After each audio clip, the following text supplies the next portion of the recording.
ప్రపంచంలోనే రెండవ అతిపెద్ద శివుని విగ్రహం మన భారతదేశంలోని ఎంతో ఎత్తైన గోపురం.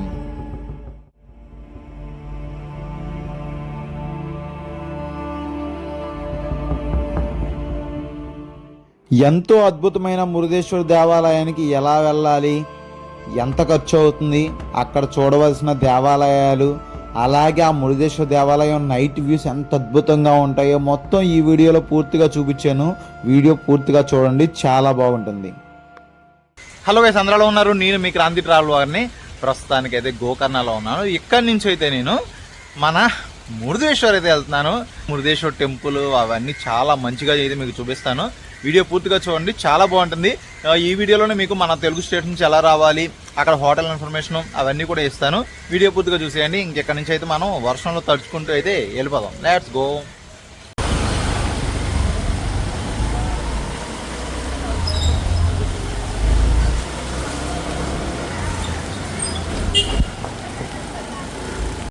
మన బైక్ అయితే మళ్ళీ ఇక్కడ రిటర్న్ అయితే ఇచ్చేసాము. ఇక్కడ నుంచి అయితే మురుదేశ్వర్ అయితే బయలుదేరిపోతాం. బస్ స్టాండ్ దగ్గరికి వచ్చేస్తాం. ఇక రెడీగా ఉందో లేదో బస్సు, ఏ టైంకి ఉంటుందో కనుక్కొని అయితే బస్ ఎక్కేద్దాం. కుంటాకంటే ఇక్కడ నుంచి డైరెక్ట్ మురుదేశ్వర్ లేవా? డైరెక్ట్ మురుదేశ్వర్ లేవా అడుగుదాం, నడు ఒకసారి.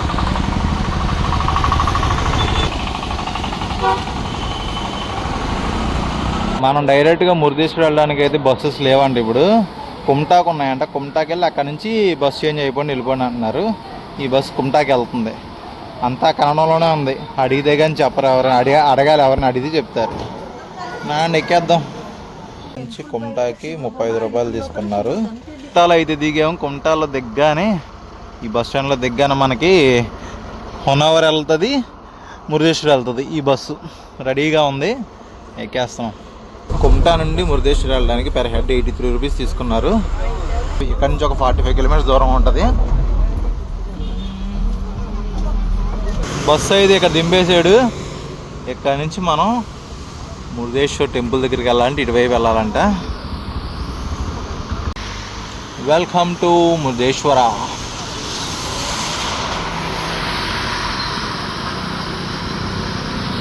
మనం బస్సు దిగిన తర్వాత ఇక్కడ ఆటోలో వచ్చేసాం. 60 రూపాయలు అంట ఇద్దరికి, ఫిక్స్డ్ ప్రైస్. గుడి దగ్గర తీసుకొచ్చేస్తున్నారు.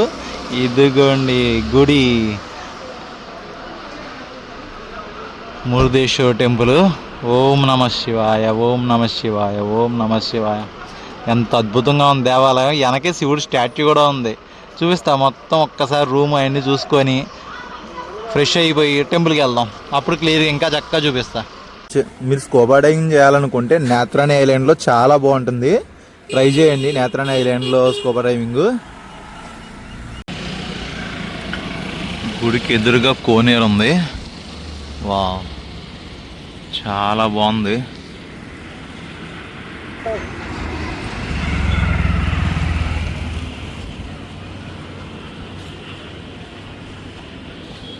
మురుదేశ్వర్లో ఏంటంటే మీకు ర్యాపిడోలు, వాలాలు, ఊబర్లు ఏముండవు. మనం స్టే చేస్తున్న హోటల్ ఇది. ఎందుకని పక్కనే ఉంచండి, కామత్ యాత్రి నివాస్ అంట. దీంట్లోనే లోపలికి వెళ్ళి రూమ్ ఎలా ఉందో చూపిస్తాను. మన రూమ్ 212. వాష్రూము పర్లేదు. హాట్ వాటర్ కూడా 24 అవర్స్ ఉంటాయంట. ఓకే, బాగుంది. మెయిన్ ఏంటంటే మన రూమ్ నుండి వ్యూ చూడండి ఒక్కసారి.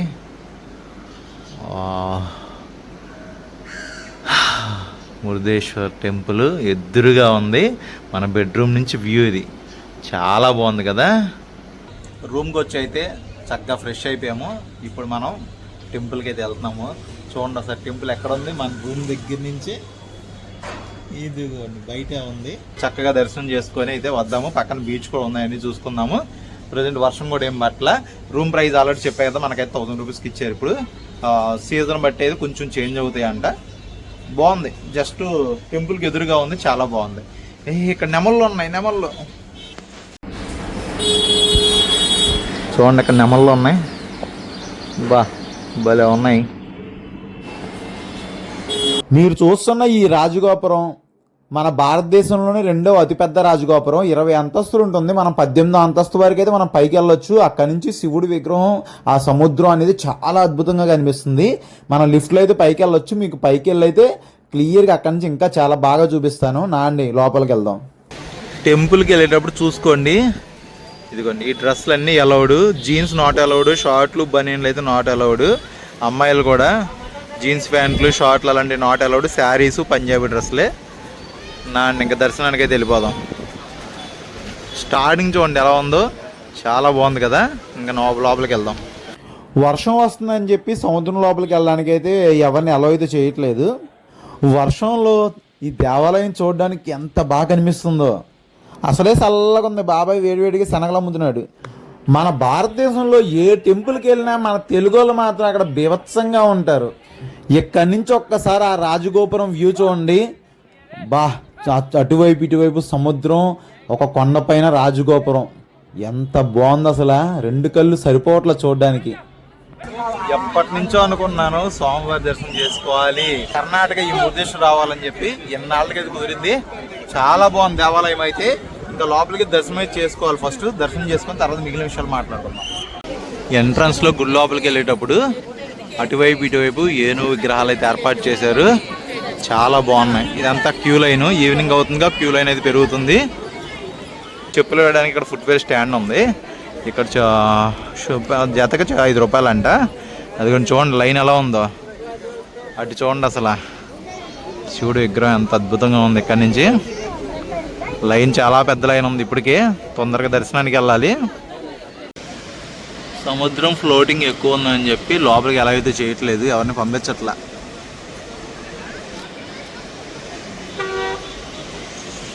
చిల్డ్రన్కి అయితే 10 రూపాయలు. లిఫ్ట్ ఎంట్రన్స్, లిఫ్ట్ వెళ్ళడానికి పైకి వెళ్ళడానికి ఇదంతా. పెద్దోళ్ళకి అయితే 30 రూపాయలు. ఓం నమః శివాయ. మనం లిఫ్ట్ ఎక్కి పైకి వెళ్ళడానికి పెర్ హెడ్ 30 రూపీస్ తీసుకున్నారు. టైమింగ్స్ మార్నింగ్ 7 నుంచి మధ్యాహ్నం 12:45 వరకు, మళ్ళీ ఈవినింగ్ 3 నుంచి 7 వరకు ఉంటుంది. లిఫ్ట్ 2లో ఏమైనా అయితే వెళ్తున్నాం. 1, 2 2 ఉన్నాయి. దీంట్లో వెళ్దాం. 18th ఫ్లోర్ నుంచి చూడొచ్చు అంట. ఇది లిఫ్ట్ 17th ఫ్లోరు. ఈ పైకి వస్తే 18th ఫ్లోరు. ఇక్కడ నుంచి శివుడిది చాలా బాగా అనిపిస్తుంది విగ్రహం.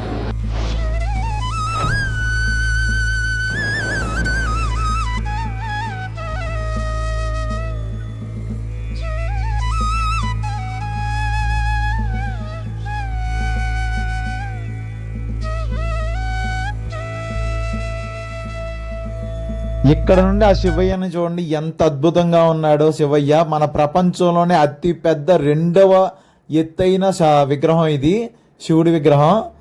ఎంత బాగుందో చూడండి. ఈ ఫ్లోర్లోకి వచ్చి శివుడిని అంత దగ్గరగా చూడొచ్చు, పైనుంచి చూడొచ్చు. ఇంకా అలాగే ఇటువైపు నుంచి అయితే బీచ్ కనిపిస్తుంది.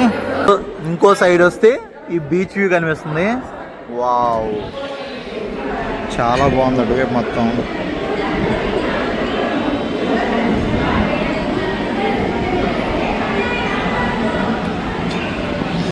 ఇంకో సైడ్ వ్యూ ఇది. మా గుడికి ఎగ్జాక్ట్గా ఎదురుగా అదిగో మనం స్టే చేస్తున్న హోటల్ ఉంది కదా, అదే అది. ఇక్కడ నుంచి కూడా వ్యూ చాలా బాగుంది. కొబ్బరి చెట్లు మాత్రం బీభత్సంగా ఉన్నాయి కదా.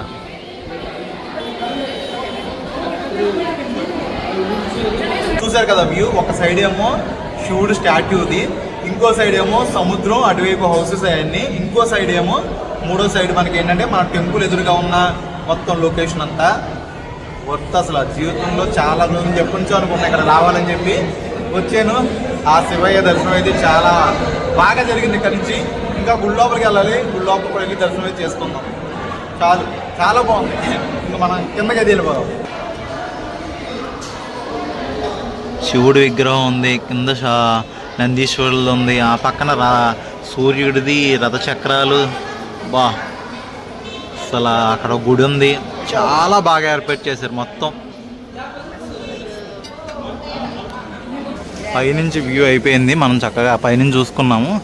ఇప్పుడైతే దర్శనానికి వెళ్ళిపోదాం.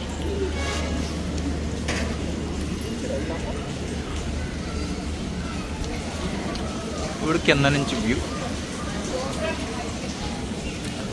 ప్రజెంట్ ఖాళీగానే ఉన్నట్టుంది మరి.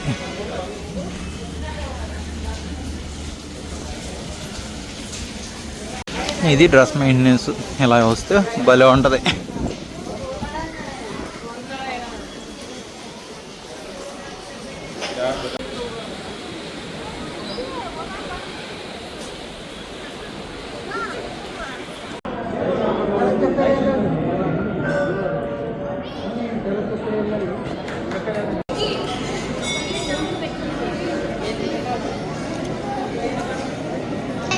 ఇదే మెయిన్ గోపురం.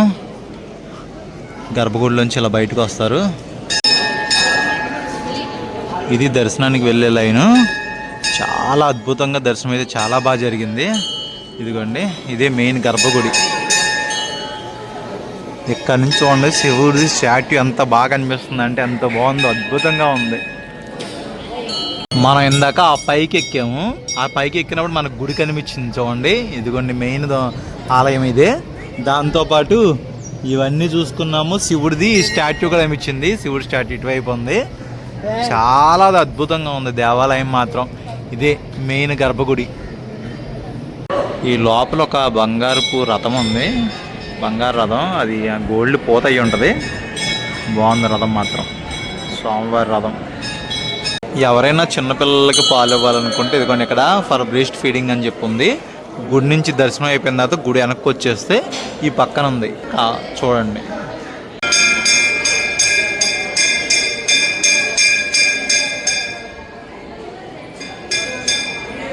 దర్శనం చాలా బాగా జరిగింది. మనం ఈ దేవాలయం రావాలంటే చాలా తక్కువ బడ్జెట్లోనే వచ్చేయచ్చు. చాలామంది మన తెలుగు రాష్ట్రాల నుంచి ఎలా రావాలని అడుగుతారు. మన తెలుగు రాష్ట్రాల నుంచి హుబ్లీకి వచ్చి, హుబ్లీ నుంచి గోకర్ణ వెళ్ళి, గోకర్ణలో మహాబలేశ్వర దేవాలయాన్ని చూసుకొని అక్కడి నుంచి మురుదేశ్వర్ బస్కి వచ్చేసి మురుదేశ్వర దేవాలయాన్ని అయితే దర్శనం చేసుకోండి. చాలా తక్కువ బడ్జెట్లో ట్రిప్ కంప్లీట్ అయిపోద్ది. ఒక వీకెండ్ ట్రిప్లో అయితే ప్లాన్ చేసుకోండి, చాలా బాగుంటుంది. దర్శనం అయితే చాలా బాగా జరిగింది. జస్ట్ హాఫ్ అన్ అవర్ 40 minutesలోనే దర్శనం అయితే అయిపోయింది. మొత్తం దగ్గర నుంచి దర్శనం చేసుకున్నాం. ఇప్పుడు ఏంటంటే దర్శనం అయిపోయిన తర్వాత శివుడి స్టాట్యూని దగ్గర నుంచి చూడాలంటే ఈ గుడికి బ్యాక్ సైడ్ అటువైపు అయితే వెళ్ళాలి. అటువైపు వెళ్ళి మీకు చక్కగా అది కూడా దగ్గర నుంచి చూపిస్తాను.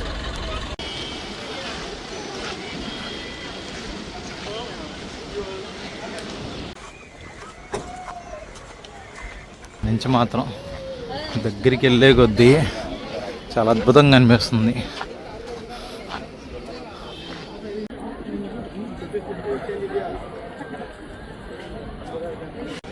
ఇక్కడ పెద్ద నందీశ్వరుడిది విగ్రహం ఉంది, పక్కన శివుడిది. చాలా పెద్ద ఈ విగ్రహాలు మాత్రం. నంది కూడా ఎంత పెద్దగా ఉంది చూడండి. పైకి వచ్చిన తర్వాత ఇది పైన గుడి. ఈ పక్కనేమో భూ కైలాష్ కేవ్ ఎంట్రన్స్ అని చెప్పి ఉంది. పెద్దోళ్ళకైతే 30 రూపాయలు, చిన్నపిల్లలకైతే 10 రూపాయలు అంట. ఇక్కడ దర్శనం చేసుకొని అటువైపు వెళ్ళండి. నంది. మీకు ఈ లోపల ఈ దేవాలయం యొక్క హిస్టరీ అలాగే ఆత్మలింగం గురించి తెలుసుకోవాలని చెప్పి ఇవన్నీ ఏర్పాటు చేశారు. రావణుడు శివుని కోసం కఠినమైన తపస్సు చేసి అమరత్వాన్ని ప్రసాదించే శక్తివంతమైన ఆత్మలింగాన్ని అయితే వరంగా పొందుతాడు. రావణుడి లింగాన్ని లంకకు తీసుకెళ్తే అమరుడై లోకాలను పీడిస్తారని చెప్పి దేవతలందరూ భావించి విష్ణుమూర్తిని సహాయం కోరుతారు. రావణుడికి ఈ లింగాన్ని శివుడు ప్రసాదించినప్పుడు ఒక షరతు అయితే పెడతారు. ఈ లింగాన్ని ఎక్కడ కింద పెట్టకూడదు, పెడితే అక్కడే స్థిరంగా ఉండిపోతుంది అని చెప్పి అయితే షరతు పెడతారు. విష్ణుమూర్తిని కాపాడమని కోరిన దేవతలకి విష్ణుమూర్తి తన మాయతో సూర్యుని అడ్డుకొని సాయంకాలం సమయం అయినట్లు భ్రమింపజేస్తాడు రావణుడిని. అప్పుడు రావణుడు సంధ్యావందనం చేసుకోవడానికి ఈ ఆత్మలింగాన్ని నేలపై పెట్టకూడదని చెప్పి ఒక బ్రాహ్మణ బాల రూపంలో ఉన్న వినాయకుడిని పిలిచి పట్టుకోమని చెప్తాడు. రావణుడిని వినాయకుడు 3 సార్లు పిలిచినా రాకపోయేసరికి ఈ లింగాన్ని అయితే కింద పెట్టేస్తారు. ఈ ఆత్మలింగాన్ని పైకి లేపడానికి రావణుడు తన పూర్తి బలాన్ని అయితే ఉపయోగిస్తాడు. ఆ క్రమంలో లింగంపై కప్పి ఉన్న వస్త్రం, దారాలు చెల్లా చెదురుగా పడతాయి. అలా పడిన వస్త్రాలు పడిన ప్రదేశమే ఈ మురుదేశ్వర దేవాలయము. ఇంకోటి గోకర్ణ మహాబలేశ్వర టెంపుల్ దగ్గర ఆత్మలింగం. ఇది దీని యొక్క చరిత్ర. 2 కళ్ళు నిజంగా సరిపోవట్లేదు, అంత బాగుంది దేవాలయం మొత్తం. బాబా, లైఫ్లో నిజంగా కళ్ళతో దగ్గరుండి చూడాల్సిన దేవాలయం ఇది. జీవితంలో ఒక్కసారైనా రండి, మిస్ అవ్వకండి. రాత్రిపూట ఈ లైటింగ్ వెలుగులో అసలు ఆ దేవాలయం చూస్తుంటే జన్మ ధన్యమైనట్టే ఉంటుంది, అంత బాగుంటుంది. మన భారతదేశంలోనే రెండో అతిపెద్ద రాజగోపురం ఇది. ఎన్ని కలర్స్ మారుతున్నాయంటే అసలు నిజంగా కొంచెం సేపు ఇక్కడ ఆ దేవుణ్ణి చూస్తూ కూర్చుండిపోవచ్చు, అంత బాగుంది. మీరు ఈ దేవాలయం దగ్గరకు వచ్చినప్పుడు అయితే ఖచ్చితంగా నైట్ కూడా స్టే చేయడానికి ట్రై చేయండి. రాత్రిపూట దేవాలయం ఇంత అద్భుతంగా కనిపిస్తుంది కాబట్టి తప్పకుండా రాత్రిపూట అయితే ఇక్కడ స్టే చేసి ఈ దేవాలయం మొత్తాన్ని చూడండి. ఈ వీడియోలో మీకు మురుదేశ్వర టెంపుల్ని డే టైంలో చూపించాను, నైట్ టైంలో కూడా చూపించాను. వీడియో బాగా నచ్చింది అనుకుంటున్నాను. ఇంకా మీరు ఎవరైనా మురుదేశ్వరం రావాలనుకుంటే ఏదైనా డౌట్స్ ఉంటే తప్పకుండా కామెంట్ చేయండి, రిప్లై ఇస్తాను. లేదంటే ఇన్స్టాగ్రామ్లో మెసేజ్ చేయండి, తప్పకుండా రిప్లై ఇస్తాను. ఓకేనా? ఇంత ఈ వీడియో ఎండ్ చేస్తున్నా. నెక్స్ట్ ఇంకా కంటిన్యూగా వస్తూ ఉండే వీడియోస్ ఈ కర్ణాటక సిరీస్లో చూస్తూ ఉండండి. అందరికి టేక్ కేర్, బాయ్ బాయ్.